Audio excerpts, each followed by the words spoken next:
What's up everyone? In this video we're going to be talking about how to achieve a Manna.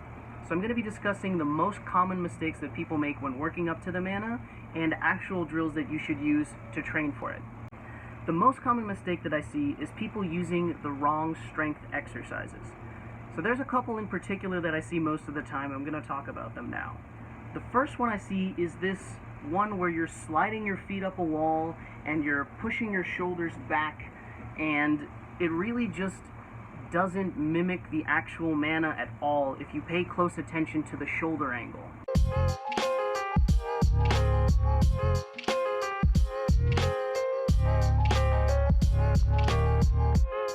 So basically, if you were training for a planche, you would want to get into a push-up and lean forward. That's basically the range of motion you need to strengthen for a planche. But in a Manna, people are doing this drill with their shoulder in front of their wrist. When you're in a Manna, you're leaning behind your wrist. But people aren't training that range of motion for some reason. Basically, this is more of an ego drill that I also have tried, and it does make you feel good. It does make you feel like you're making gains, but you're probably not. To actually do this drill with your shoulder behind your wrist instead of in front of it is going to take a lot of strength. Strength that most people don't actually have, but that you should be working up to. It's going to take cutting back on the ego a bit to actually work on this drill, but it's totally worth it for the strength gains. If you do it correctly, you should be able to do a Manna before you can actually do that drill the way that you would want to do it. The second drill I see is people with a partner, and the partner is like pushing their feet down and pulling their hips up into a Manna. So people's shoulders are usually stacked right over top of their wrists when they do this, and again, this is not the correct shoulder angle. You need to train the exact same shoulder angle that you would use in a Manna, or you're not going to build strength in the correct range of motion. The second problem is that people spend a lot of time worrying about their compression or useless core drills that they think they need to do because they think that the Manna requires a lot of ab strength, which is not true at all. If you can do a hanging leg lift and just lift your legs up to the bar and hold them there, that's all the strength you need in your abs.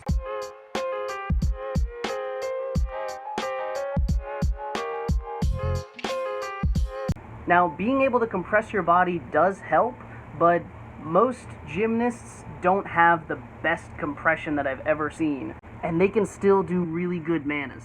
On the other hand, I've seen people with incredible compression that still can't do a Manna because they lack the shoulder strength. Shoulder strength is the #1 reason why people can't get into the Manna, is because they're just not strong enough in the proper range of motion to get into it. So stop wasting your time with useless like L-sit, bullshit, V-sit, compression drills that aren't actually going to help you. The third mistake that I see people make is that they just don't know the correct technique to lift into a Manna properly. They think it's kind of like a planche where you need to just hold the same position and lean as far as you can past your hands. It's not true. There are 3 things you want to focus on, and here's what they are. The first one is what you're doing with your legs. You want to start in a straddle, and then as you press up into the Manna, bring your feet together. Starting in a straddle is going to be easier at the bottom than starting in a pike. So if you start in a pike, it's going to be really difficult to lift your hips up, so I consider that a more difficult progression, so you should definitely master the straddle first. The reason you want to bring your feet together as you come up is because when you bring your feet together, it gets more of your weight, the weight of your legs, on the opposite side of your center of gravity than your hips. So the Manna is a counterbalance. Your hips are right here and your feet are right here, and this is your center of gravity. The more weight you have away from your hips, the easier it's going to be to lift your hips up. So that's why as you lift, you want to pike so you can get more weight on the opposite side of your hips. The second mistake is that people try to just continually lean back in the Manna like it's a planche. But what you actually want to do is lean forward. So when you start in the Manna, you need to lean back really far to get your hips and legs off the ground. Then as your hips start to lift, you want to push your shoulder back over top of your wrist. Now it's not going to be perfectly stacked. Again, your shoulders are going to be probably over top of your hands and a little lean back.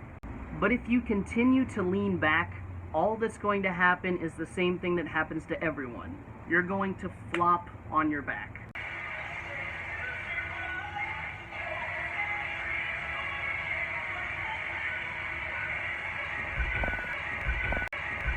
The third thing you want to focus on is as your hips are getting higher and higher, you want to change your shoulder position. So when you're lifting your body in the Manna, as you're coming up, you want to start shrugging your shoulders up to your ears and still pushing away from the ground. Most people will just keep the same shoulder position and they think it's just extending your shoulder backward. Wrong. As your shoulder is extending, you want to start opening up the shoulder and kind of shrugging your scapula upward towards your ears. That's going to help open up your shoulders.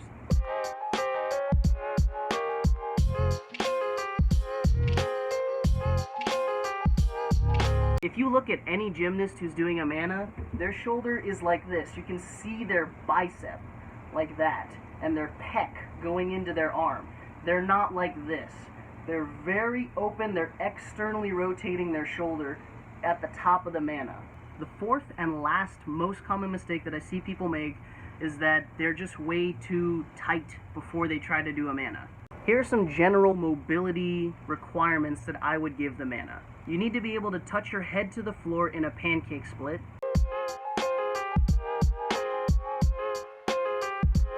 You need to be able to get your face to your knees.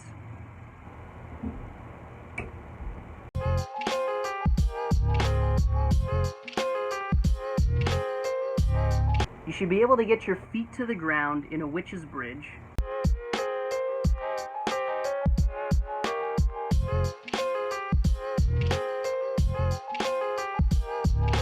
You should be able to get pretty deep into a German hang.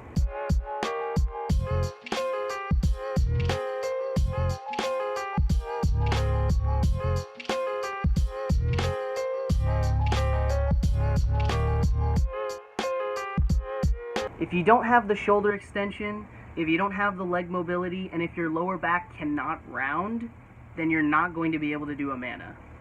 If you have any comments for this video, put them down in the comments section. If you like the video, please like. If you dislike it, fuck you. Go ahead and dislike it and tell me what you think in the comments. If you really like this video, subscribe to my YouTube for more content and check out my Instagram so you can find the actual drills for strength and mobility of how to work up to this movement. Thanks for watching, everybody. Peace.